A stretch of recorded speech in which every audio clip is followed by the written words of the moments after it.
पाड़ा। देखो आदि अनादि द्वापर त्रेता में तो तपस्या करनी पड़ती, जना भगवान प्रसन्न होता, कहीं समाधि लगानी पड़ती, जना भगवान प्रसन्न होता। कलयुग में कह भगवान के आप जो काम करे ना वो भी करता रहो। आप दुकान चला रहे हो, व्यापार कर रहे हो, घर को काम कर रहे हो, वो करता रहो। हाँ बिल्कुल दो पर एक सागे सागे भगवान को भजन भी करो। अब कई बार का ना भाई हथाई भी हो, जैसे टीवी भी देख ले सोचा ना, तो भी के सागे सागे आप थोड़ा भगवान को भजन भी करो। भजन से दो चीजों को विकास हो सकता है। भगवान को भजन कर रहे हो तो भी के संतान कदी ऊत कौन जा सके, भी वंश है, वंश भजन आपकी नस्ल सुधारनी है, वंश सुधारना है तो भजन करना पड़सी, शरीर सुधारना है तो शुद्ध भोजन करना पड़सी। ये दो ही चीज है। आपने यदि आप कई बार में भाई मारे तो छोटोड़ा बच्चा पर घणो जीव है, बड़ोड़ा पर घणो जीव है, यदि जीव है उस पे तो उसके लिए आप भजन करो, उसके लिए भगवान से प्रार्थना करो, उसको भी उस लाइन में जोड़ो। यदि आज आप सब सुविधा होने के बाद में भी दुखी हो रखे, क्यों? क्योंकि अपने संतान अपने वश में नहीं है। क्यों नहीं है? क्योंकि हमने संस्कार नहीं दिया। आज से आप 20 साल 50 साल पहले की बात करा कि भाई दादाजी कह देता जी हाँ आप सब लोग मान लेता, और दादाजी जो भी बात कह देता परिवार का जगह सीनियर सिटीजन जो बात कह देते उसमें घर में चाहे 40 सदस्य होते थे ना, सब उस बात पे अमल करते थे। और अब सबसे छोटे वाला कह रहा है ना उसकी बात पहले सुनेंगे, तो बताओ संस्कार कहाँ से आए, बुद्धि कहाँ से होगी? भाई 60 साल को अनुभव जखान ज्यादा है या 20 साल को है? देखो 20 साल तो उसके 20 साल का अनुभव, जबकि उसने 15 साल तो अपने बचपन में बिताए, 5 वर्ष में वो क्या सीखेगा? 60 वर्ष वाले को पता है कि संसार में जीना कैसे है, समाज में कैसे रहना है, अपने परिवार के साथ कैसे रहना है, भाई बंधु के साथ कैसे रहना है, अपने रिश्तेदारों के साथ कैसा बर्ताव करना है। आने वाली पीढ़ियों को यह समस्या हो जाएगी कि अपने रिश्तेदारों के पास में भी जाएंगे ना तो उन्हें कोई पुरानी लिस्टें उठा के देखने पड़ेगी कि अपने रिलेशन कहाँ कहाँ है, क्योंकि हम उन्हें बताते ही नहीं है, अपने संपर्क में नहीं है। इसलिए सबसे बड़ा धर्म क्या है? आप कितना ही कमाओ उससे कोई फर्क नहीं पड़ता है। अपने वंश का सुधार कर लिया ना, अपने परिवार का, तो उससे बड़ा कोई धन है ही नहीं। आप देखो कई लोगों ने इतना पिस्सा पड़ा है, लेकिन बाकी संतान वंश सुरक्षित नहीं है, तो वो धन की काम को।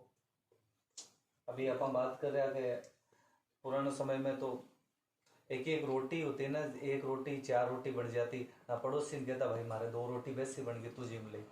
अभी यदि आप कोई ना देता हूं तो कितो बुरो मन है, वो कहीं वो प्रेम हो आपस में, जबकि बांगन कोई अनाज की कमी को नहीं, आपने आज जरूर अनाज की कमी है, आपने आज जरूर अनाज की कमी है। किया सोचो कैसे हुई? पहले देखो हर घर के अंतर्गत 12 महीने का अनाज रखने का स्टॉक होता था। अब आपने स्टॉक ही कोने लेवा गणो 10 बोरी ले रख लिया, रखवाड़ी कौन करी? हाँ, अपनी कैपेसिटी केवल 1 क्विंटल रखने की है, तो अपन 10 क्विंटल घर में अनाज ले आए तो कैसे होगा?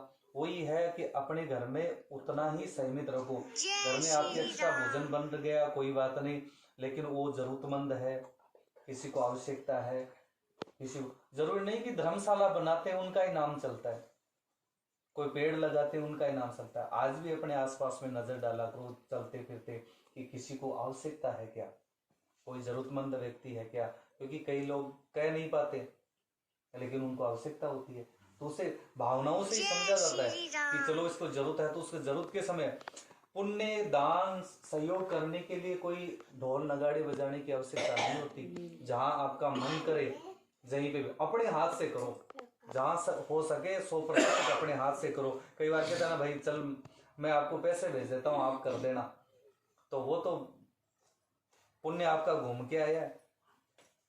इसलिए सबसे ज्यादा से ज्यादा जीवन में 24 घंटे में 5 मिनट का समय भगवान के लिए निकालो। अपने घर में बड़े बुजुर्ग हैं, सीनियर सिटीजन, दादाजी सास ससुर है, उनके पास में आप बैठोगे ना तो ये आने वाली पीढ़ी बैठेगी। जब आप पीछे से निकल रहे हो तो आने वाली पीढ़ी 2 गली छोड़ के निकलेगी, अपनी माई यही निकलती ना पाई यही साल। इसलिए बुढ़ापो सबको आने वाले, और मैं तो कहता हूँ आप 100 साल यानी 200 साल के जीवो सब, तो बुढ़ापा सबको आएगा। बुढ़ापा बड़ा मुश्किल वाला था, इसलिए बुढ़ापे में हमें खुद की अपनी सेवा करानी है तो अपने बुजुर्गों की सेवा कर लो, और नहीं करवानी है तो चलती रहना। फिर तो अभी तो देखो ये पीढ़ी तो निकल जाएगी, लेकिन आने वाली जैसे गौशाला और वैसे होते हैं ना, तो अब वृद्धाश्रम भी बनने शुरू हो गए। तो 60 के बाद में बच्चे कभी भी गाड़ी में बिठा के छोड़ के आ सकते हैं। कौन कौन कहेगा? क्योंकि जब शर्म किसके होती है? जिसकी इज्जत होती है, जो समझने वाला होता है। जो नहीं समझने वाला वो कैसे समझेगा? इसलिए इसका एक ही उपाय है। बच्चा का मां लक्षण सही नहीं है तो भी को सुधारना। कोई भी ताबीज को नहीं धरती पर का भाई की बुद्धि खराब हो रही है तो एक ताबीज बना गला में डाल दें तो एक बाद में काम करो। देखो एक ही उपाय है, भगवान को भजन करो, घर में रामायण को गीता को पाठ करो। सब पढ़े लिखे आप, कोई अनपढ़ है तो कोई बात को नहीं। आजकल तो फोन भी बड़ा बड़ा चाल रखे, तो भी कमा भगवान को कीर्तन लगाओ। आप 24 घड़ी में एक नाम को भी स्मरण कर सने तो भी वो, यदि घर में कोई कुबुद्धि को विकृत उत्पन्न होना रहा है तो वो विषय विनाश हो जैसे भी को, क्योंकि जहर ने जहर ही काट सके, जहर को जहर ही काट सकता है। इसलिए ज्यादा से ज्यादा भगवान को भजन करो, राम राम करो। भोजन बने ना, गाय की रोटी निकालो, कुत्ते को रोटी दो, उसके बाद में भोजन करो। ये काम किन का है? माताओं का काम होता है। घर में जब भोजन बनता है तो पति का काम तो केवल कमाने का है। ये गृह लक्ष्मी किसके लगा? गृह लक्ष्मी शब्द किन के लगा था? गृह लक्ष्मी भगवान विष्णु की पत्नी का नाम लक्ष्मी है ना, तो उसको घर की लक्ष्मी क्यों माना गया? क्योंकि घर में जितने भी पुण्य काम होते हैं लक्ष्मी के माध्यम से होते हैं। इसलिए गृह लक्ष्मी का काम यह है कि घर में जब भी भोजन बने, देखो कई बार जैसे ड्यूटी पे जाने वाले होते हैं तो सुबह जल्दी बना दिया कोई बात नहीं, लेकिन जब भी नहा धो के जब भोजन बनाई तो उसमें से 2 रोटी गाय की निकालो, कुत्ते की रोटी निकाल के उसके बाद में अपना आंशिक अंशदान हो रहा है। जैसे कई छोटे छोटे पुण्य दिखते नहीं है, अपन कई बार कहते हैं ना भाई मारे तो कहीं को तो कौन सो पुण्य काम आएगा, इतनी बड़ी घटना होती टल गई, इसलिए कोई पुण्य अपने हाथ से हुआ है। इसलिए एक बार की बात है कि एक नगर का मायने पिता पुत्रिया, तो जब वह पुत्री गर्भवती थी तो उसको भूख लग गई, संतान होने वाली थी। वो अपने पिता से कहने लगी, पिताजी भोजन लेके आओ नहीं तो मैं मर जाऊंगी। तो उसके 9 माह पूरे होने वाले थे, गर्भवती नारी को भूख भी लगती है। पिताजी नगर में निकले तो कोई भिक्षा लेने के लिए। उस नगर में एक माँ और बेटे रहते थे, वो माँ के इकलौता पुत्र था। तो उसी नगर में यमराज जी के यमदूत भी आते थे। जैसे दिल्ली कोई व्यक्ति आ रहा तो जैसे संपर्क हो जाता ना, तो उसने एक दिन पूछ लिया, भाई आप चारों आते हो, कौन हो? तो उन्होंने कहा, भाई हम यमराज जी के यमदूत हैं, इस मृत्यु लोक में किन किन को ले जाने की जिम्मेदारी हमें सौंपी गई है। तो कहा फिर तो आपके पास वो लेखा जोखे वाली पुस्तक आपके पास ही होगी कि हाँ। तो कहा कल देख के आना कि मेरी मृत्यु कैसे होगी। तो वो चारों चित्रगुप्त जी के पास में गई, जाकर कहा महाराज आज तक किसी को पहले बताया तो नहीं, लेकिन इस मृत्यु लोक में एक हमारा मित्र है तो उसको हमने वचन दे दिया, तो एक बात बताओ कि उसकी मृत्यु कैसे होगी। चित्रगुप्त जी ने कहा, देखो ये जब तक कंवारा रहेगा तब तक इसकी मृत्यु नहीं होगी। जिस दिन इसका विवाह होगा उसके प्रथम रात्रि में वो अपनी पत्नी के रंग महल में जाएगा, सीढ़ियों में एक सांप बैठा हुआ मिलेगा, उसके डसने से उसकी मृत्यु। दूसरे दिन आके बता दिया कि भाई तुम्हारी मृत्यु ऐसे होने वाली। उसने सोचा कंवारा ही रह जाऊंगा। जैसे जैसे अवस्था आई, माने कि मैं मर जाऊंगी तो अपना वंश कैसे चलेगा, मेरी आखिरी इच्छा है। अब उस बेटे ने भगवान का प्रण लेके कहा, प्रभु मुझे जी के क्या करना, जब माँ की अंतिम इच्छा मैं पूरी नहीं कर पा रहा हूँ। उसने माँ को कह दिया, चलो कन्या देख लो, विवाह कर दो। विवाह की तैयारी हो गई, सब बारात में जा रहे थे, पूरी बारात धूमधाम से तैयार होके आ रही है। उस बारात में सब गए हुए थे, वो यमराज जी के चारों यमदूत, क्योंकि उसके मित्र थे वो, तो सब नाच रहे। तो उसमें से एक रो रहा था, तो उसने धीरे से बुला के कहा, ये 3 तो हंस रहे, तू रो रहा है यार, मेरा तो विवाह हो रहा है। तो कहा कि विवाह तो हो रहा है, देख ये 3 जो है ये इनका काम अलग है, मुझे अलग रोल निभाया गया कि जो आज वो शाम को काला सर्प बनना है ना, वो मुझे बनना है। प्रकृति की लीला देखो कि साथ में हंसते खेलने वालों को खुद को ही खाना पड़ रहा है। तो कहा मेरे से अभागा व्यक्ति कौन है जिसने, मैं आपका ऋण कैसे उतार पाऊंगा। कहा तू तेरी करनी का ध्यान रख, तुम्हें यमराज जी ने जो काम सौंपा है मैं अपना फर्ज निभा रहा हूं। देखते कहीं ना कहीं परमात्मा की दिव्य शक्तियां भी काम आती है। जैसे ही शाम का समय हुआ, वो अपने पत्नी के महल में जाने लगा, तो वो सर्प बैठा बन के, क्योंकि लीला ऐसी थी, विधि का विधान था। वो सर्प आगे जैसे डसना शुरू किया, 1 2 4 5 10 डंक मारे, तब तक उसके कुछ भी नहीं हुआ। टली कैसे उसकी मृत्यु कि जैसे ही रात्रि के समय उसकी पत्नी महल में जाने लगी तो उसने भोजन का थाल लेके अपने पति के लिए लेके गई। महल से उसने नीचे देखा, उसका पति अपने मित्रों के साथ भोजन कर रहा था। उसने सोचा ये भोजन खराब होगा, किसी को खिला देती हूँ। गली से वही उस पिता जो है पुत्री के पिता निकल रहे थे कि कोई नगर में जागता है तो मुझे भोजन दे दो, मेरी पुत्री भूखी है। वो नीचे आई, वो भोजन दे के चली गई। जाते जाते उसने कहा आज चाहे तुम्हारा काल भी हो तो भगवान उसे बख्श दे।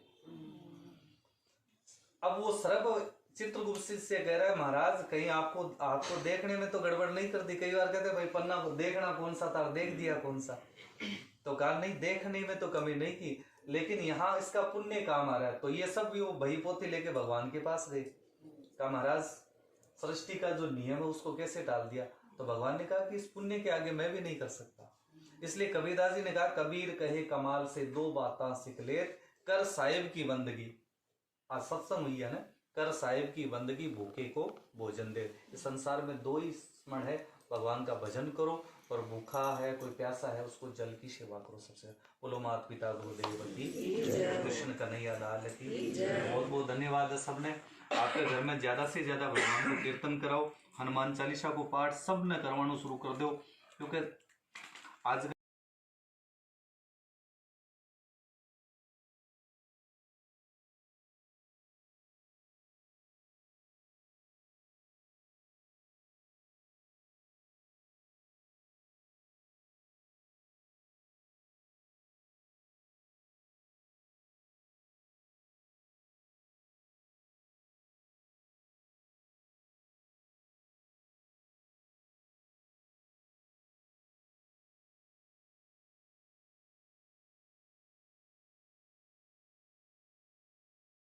जय राम सिया राम, जय श्री कृष्ण, जय श्री राधे।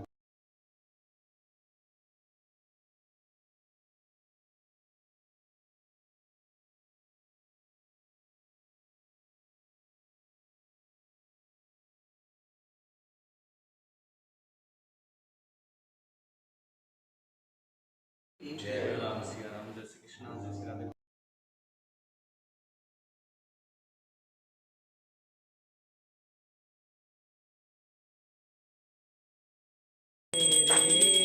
अपने हाथ उठाओ करुणा बढ़ाओ, द्वार पड़ा तेरे ओम जय जगदीश हरे। विकार मिटाओ पाप हरो देवा, कष्ट हरो देवा। भक्ति बढ़ाओ श्रद्धा प्रेम बढ़ाओ, बंधन की सेवा ओम जय जगदीश हरे। तन मन धन और जीव सब कुछ है तेरा, स्वामी सब कुछ है तेरा। तेरा तुझको अर्पण प्रभु का, प्रभु जी को अर्पण क्या लागे मेरा। ओम जय जगदीश हरे। नर जी की आरती जो कोई नर गावे, पाप पना जावे, घर लक्ष्मी आवे। होई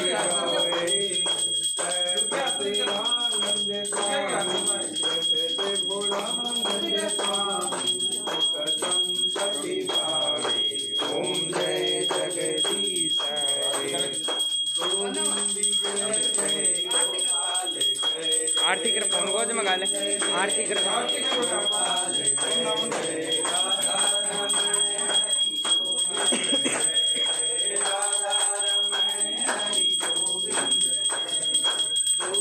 हाथ लगा थाली का, आरती करके आप पहले आरती करके आप।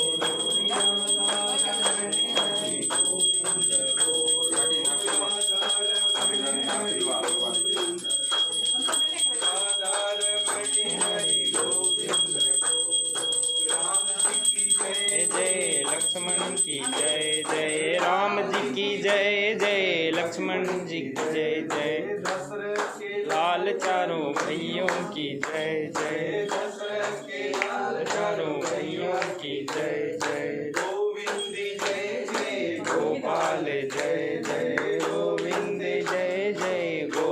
लाल जय जय रमण हरि गोविंद जय जय राधा रमण गोविंद जय भगवान की जय हो महाराज की जय हो जलेन सेत्रेण दो शांति अंतरिक्ष शांति राव शांति वनस्पति जय बोलो ओम श्री कृष्णाय वासुदेवाय हरे परमात्मने नमस्ते